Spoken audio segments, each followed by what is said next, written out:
So it was a long, dragged-out process, and it was conflicting notes from lots of people. But at the end of the day, we got it where it needed to be, and that was it.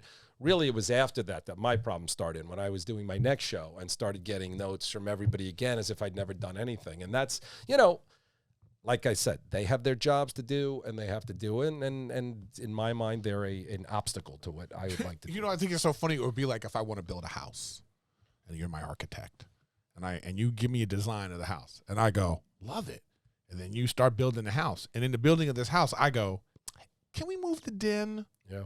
Maybe can we go with like... But that's what does happen. I know, but this is what happens, though. But this is what happens. At the end, I see this house, and I go, I don't like this. Yeah.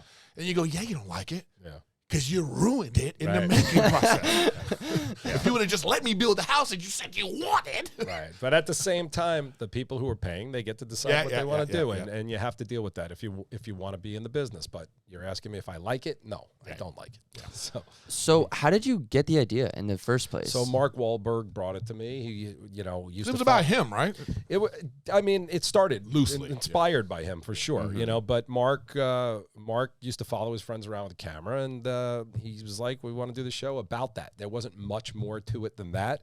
And then we started figuring out it was. And then when we tried to cast it, we couldn't find Mark Wahlberg. We looked hard, and Adrian was great, but a completely different type. And then, Mark was great enough to go. I said, listen, I need to, it was great that he trusted me. Unlike some executives do, he trusted me. But I said, I need to make it New Yorkers. I need to kind of write about what I know, and he let me go. So that was great. But it was definitely inspired by Mark and started with him. Yeah, because he's from Boston. Yeah. That's why, because I had heard that. I'm like, oh, some people said it was about this person's life and this person's life. And then I heard a lot that it was about Mark Wahlberg's life. And I was like, oh, but these guys are from New York and he's from Boston. So I've always wondered. I mean, there's a whole bunch of people. Some dudes, dudes that like grew up together, and then when one guy gets famous and he keeps them with. I mean, you know what I mean? That's really what story. It was. They wanted, I don't know about the Hollywood stuff. What got me excited about it was about friendship,